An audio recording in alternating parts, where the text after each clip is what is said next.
Sa nakaraang kwento natin ay tumigil na sila sa harapan ng malaking pinto.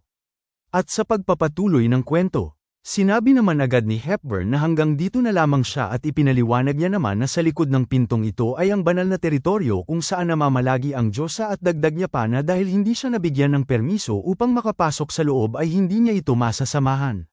Bigla namang naging seryoso ang mukha ni Hepburn at mayroon namang parang liwanag ang papalapit kay Yeonwoo at laking pagtataka niya naman kung ano ba ang bagay na ito.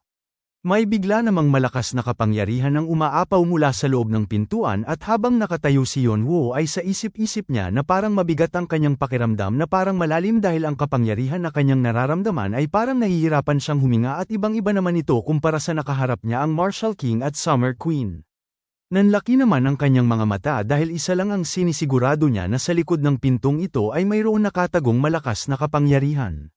Sinabi naman ni Hepburn sa kanya na parang naramdaman niya rin ang kapangyarihan na iyon at ayon sa kanya na minsan mayroon ring mga tao ang nararamdaman ang ganoong kapangyarihan kahit na nakasarado ang pinto at dagdag niya na ang mga taong iyon ay mayroong malakas na taglay ng ika-6 na pandama o ipinanganak na mayroong spiritual sense o kaya naman nakaranas na sila ng kapangyarihan ng Diyos. Tinanong naman siya ni Yeonwoo na kung ano ba ang nasa likod ng pintuang ito.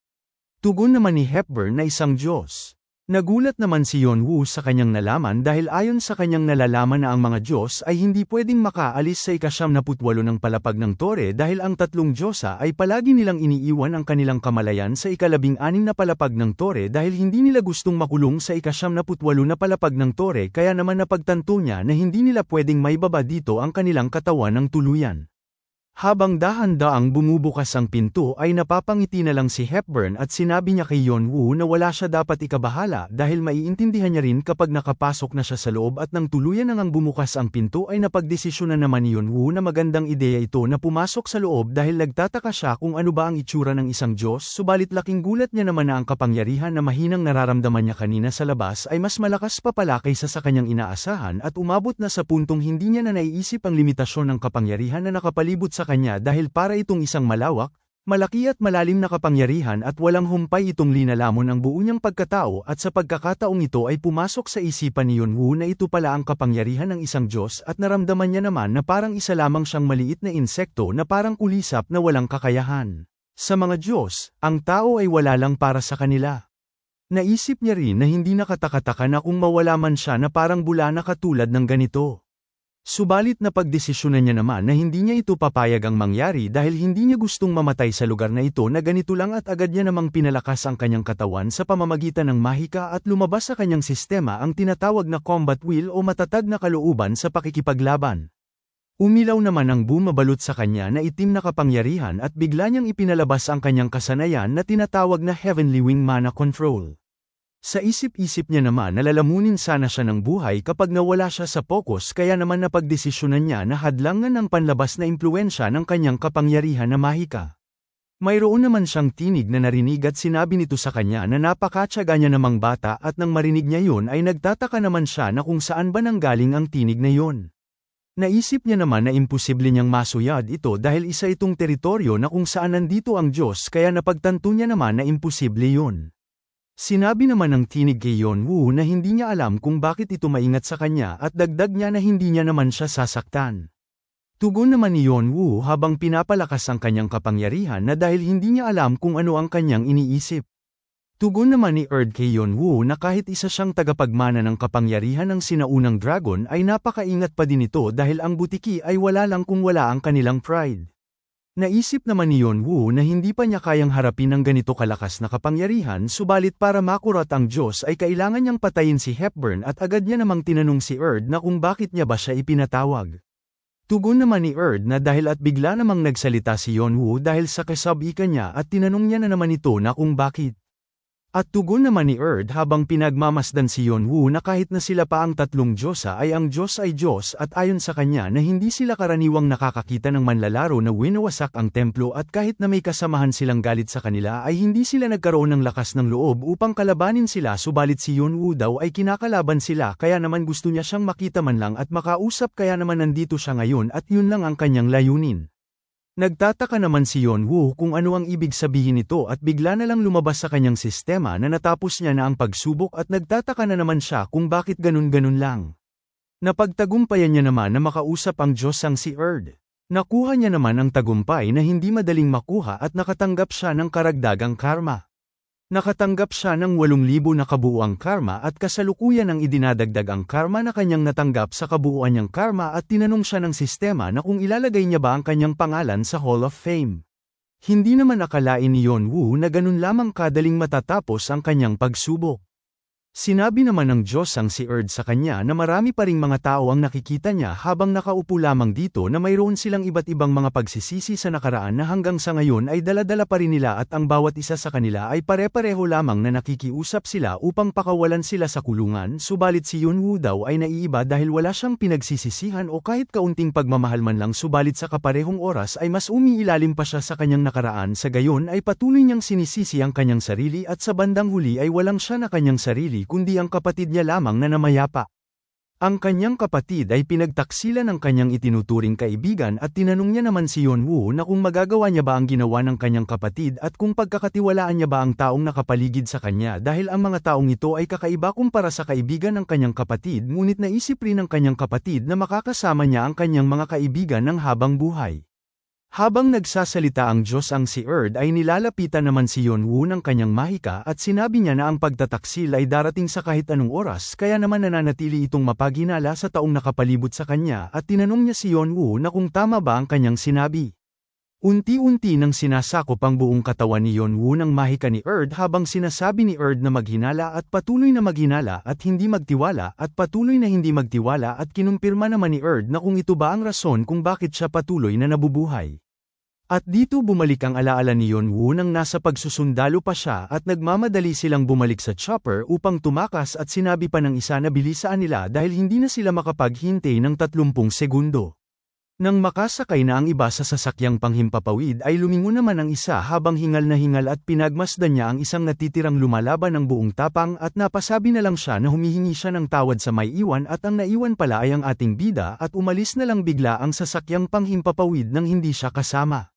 Pagkalingon ni Yonwoo sa kanyang kasamahan ay wala na kahit ni isang natira at sa puntong yun ay pinagtaksilan siya ng kanyang tinuturing mga kapatid sa gitna ng kampo ng kalaban. Ibinuwis niya ang kanyang sariling buhay at ininda ang hirap para lamang sa kapakanan ng kanyang itinuturing na kaibigan, subalit ang resulta ng lahat ng kanyang pagsasakripisyo ay pagtataksil.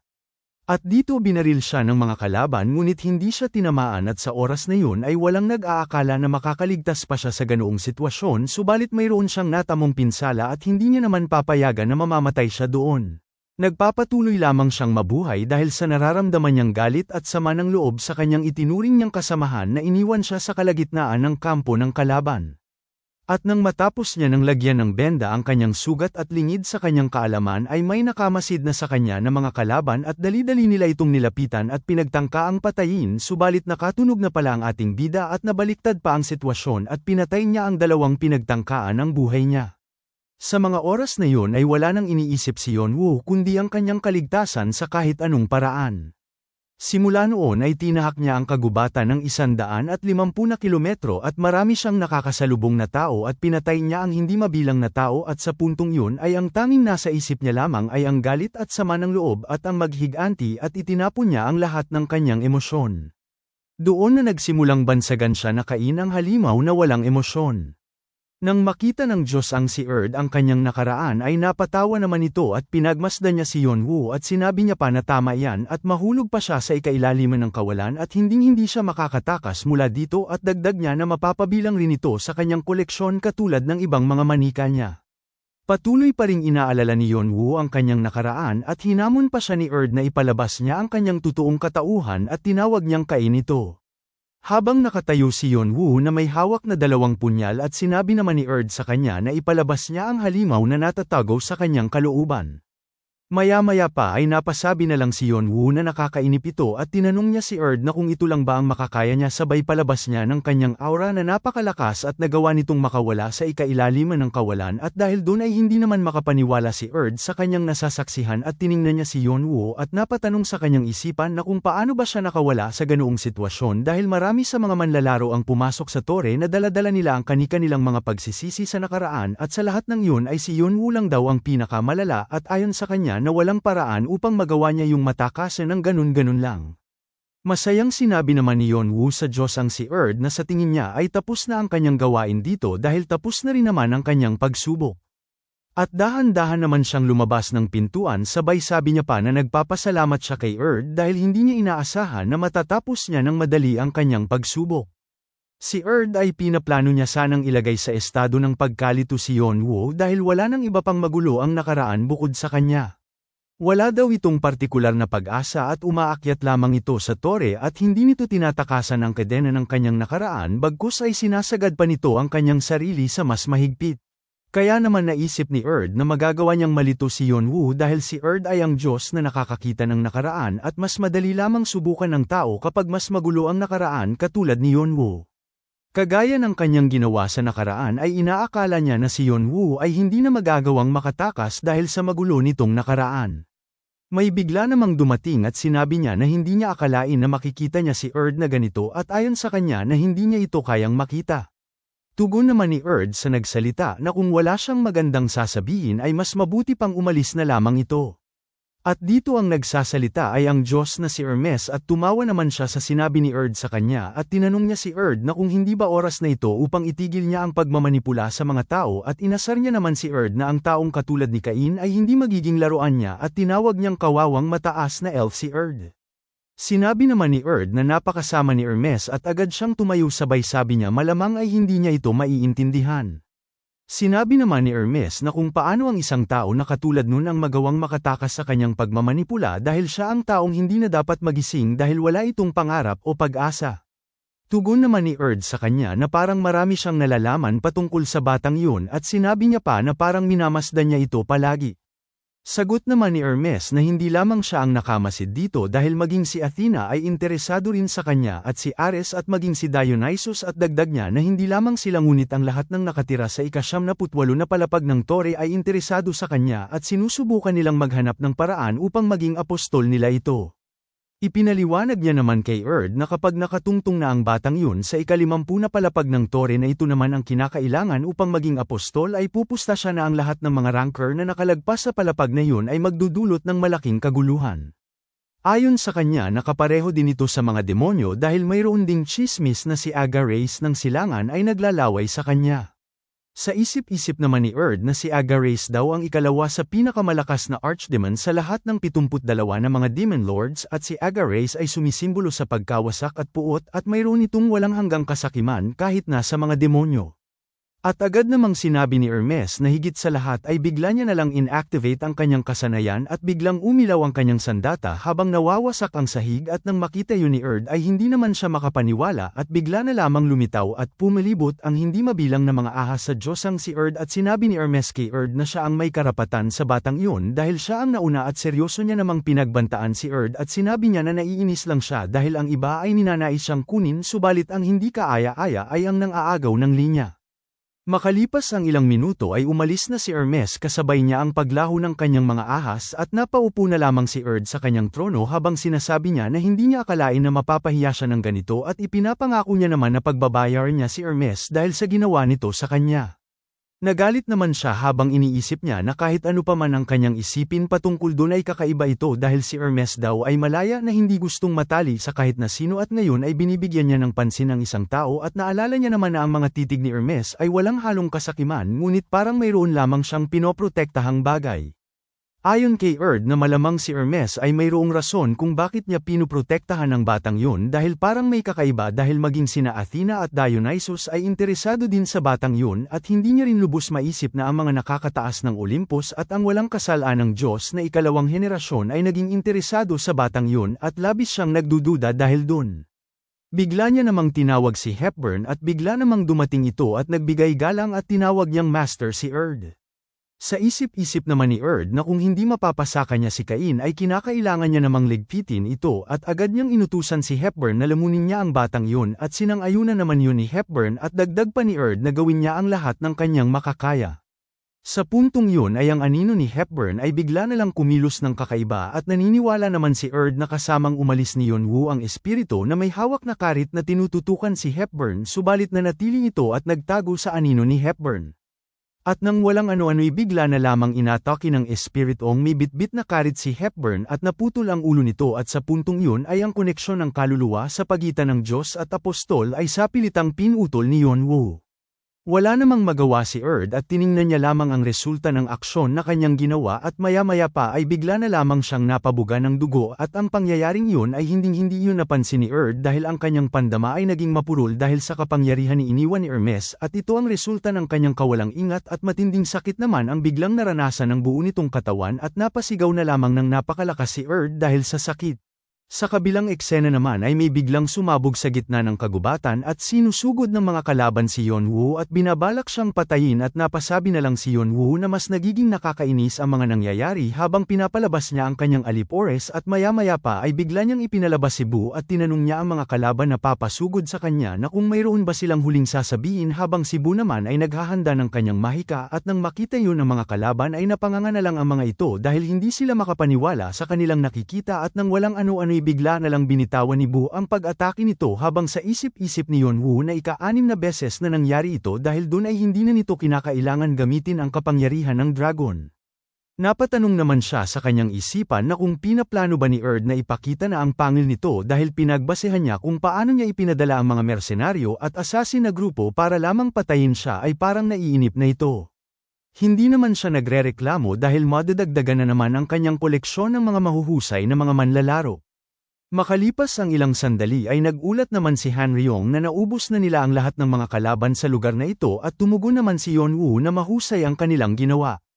Nagreklamo naman si Han Ryong na nakakaramdam siya ng kaunting pagkapurol at sinang-ayunan naman yun ni Shannon at sinabi niya na ang mga kalaban nila ngayon ay nakakainip at dagdag niya na nagtataka lang siya na kung yun lang ba ang kaya nila at ayon sa kanya na nasasaktan ang kanyang pride kapag nakakalaban siya ng mga mahihinang nilalang. Pinatigil naman siya ni Yonwoo sa kakareklamo dahil ayon sa kanya na makakaharap din nila ang hindi mabilang na mga malalakas na manlalaro kapag mas umakyat pa sila sa tore at dagdag niya na kasalanan din nila kung bakit mas naging malakas sila pagtapos nilang ma-absorb ang mga kaluluwa ng kanilang mga kalaban at dahil sa kanila ay hindi niya nagawang bunutin ang kanyang sandata. Napatawa naman si Shannon at sinabi niya na oo nga at tinawag niyang master si Yonwoo at dagdag niya na sa katunayan ay naku-curious lang siya patungkol dito at tinanong niya si Yonwoo na kung paano niya nagawang makatakas sa mahika ni Erd at dagdag niya na patanong na kung mayroon ba siyang kapangyarihan na manipulahin ang kanyang alaala. Dahil hindi niya lubos akalain na kahit gaano man ka-espesyal ito ay si Erd ay isa pa ring Diyos at palagi niya namang nararamdaman na parang kinakain siya sa loob ng kanyang itim na bracelet na parang may isang Diyos rin dito subalit siya ay nagawa niyang harapin si Erd na labis na makapangyarihan at sapat na upang magawa niyang mawasak ang nakakataas kagaya ng mataas na elf at sa totoo lang ay nagawa niyang makalabas sa kapangyarihan ni Erd nang wala man lang kahirap-hirap. Ayon sa kanyang narinig na imposible niyang mapawalang bisa ang kapangyarihan ni Erd dahil nababasa nito ang nakaraan kaya naman hindi ito malayo sa nakaraan na kanyang naaalala. Tugon naman ni Yonwoo na mali siya at totoo nga na nagawang punahin ni Erd ang kanyang nakaraan subalit alam niya ang patungkol dito dahil ang lahat ng kanyang nakaraan ay hindi siya nagtiwala sa kahit sinong tao kaya naghihinala siya noong una pa lang bago pa siya pumasok sa tore. Subalit ngayon ay iba na at ipinalabas niya naman ang kanyang orasan at tiningnan niya ito at naalala niya ang sinabi ni Jongwoo na siya ang palagi niyang bayani at inaasahan niya na sana ay hindi siya magbabago kahit na mawala pa siya. Napasabi na lang siya habang naglalakad sila sa ilalim ng 2 sinag ng buwan na hindi niya hahayaan na makita ng kanyang kapatid na kaiyahiya siya. Kinaumagahan ay naglalakbay siya habang naiisip niya na parang wala namang nakasunod sa kanya ngayon dahil ang templo ay lubhang napinsala at hindi pa nila kayang bumangon ng agaran at ayon sa kanya na malamang ay naghahanda pa ang mga ito kumpara sa sumuko na lang ng lubusan. Dahil sa kanyang ginawa ang tiwala ng templo ay bumulusok na lang bigla dahil ang kapangyarihan ng Diyos ay mula sa kanilang dignidad subalit nawala nila yun at hindi naman siya dapat mag-alala patungkol sa bagay na yun. Naisip niya rin na magiging kalaban siya ng 3 norms subalit nagpapasalamat naman siya sa kanyang mga alipores dahil mas naging malakas ang mga ito. May inipon naman siyang kapangyarihan at napatanong sa kanyang sarili na kung ano ba ang gagawin niya sa kapangyarihan na ito. At maya-maya pa ay bigla na lang nagliwanag ng napakalakas sa kanyang lokasyon at habang tinitingnan niya yun ay naisip niya naman na ang kanyang layunin ay ang pahinain si Erd kaya naman maswerte siya dahil natanggap niya ang kapangyarihan na ito at hindi rin siya makapaniwala na nagawang lagyan ni Erd ng di kapanipani walang kapangyarihan ang kaluluwa ni Hepburn. Napangiti naman siya dahil ang halaga ng kapangyarihan na ito ay hindi masukat at napatanong naman siya na kung ano ba ang magandang paraan upang magamit niya ang kapangyarihan na ito. Hindi niya rin pwedeng magamit ang kapangyarihan na ito sa mga kaluluwang nasa Black Bracelet dahil magkasalungat ito sa banal na kapangyarihan at magiging lason lamang ito sa kanyang mga alipores at maging ang dragon at si Chirpy ay unti-unti na ring lumalabas ang katangian nila na demonyo. Kaya naman wala na siyang maisip kundi ang palabasan ng kanyang espadang tinatawag na Vigrid. Bigla niya namang inangat ito habang iniisip niya na ang espadang ito ay isang magic sword na binalutan ng sumpa at pinagnanasahan ng hindi mabilang na bayani at kung magagawa niyang mawala ang sumpa ay maibabalik na ang orihinal na anyo nito.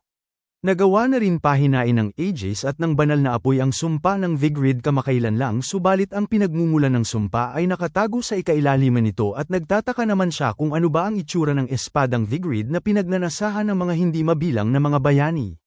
Nanlaki naman ang mata ni Yonwoo dahil unti-unti na niyang nakikita ang tunay na anyo ng Vigrid at parang may nakaukit dito na hindi matukoy na salita at lumabas sa kanyang sistema na nagsisimula na ang paglilinis at ang Vigrid ay mabilis inaabsorb ang banal na kapangyarihan at mabilis tumaas ang porsyento nito at habang nagaganap yun ay tiningnan naman ito ni Yonwoo at sa isip-isip niya na ang espada ay unti-unting humahaba at ang hugis ng runes ay mas nagiging malinaw na. Hanggang dito na lang muna mga bossing. Kung gusto mong subaybayan ang kwentong ito, mag-like, comment, subscribe at i-hit mo na rin ang notification bell para ikaw ang unang makapanood pag may bago tayong upload. Kita-kits sa susunod mga boss.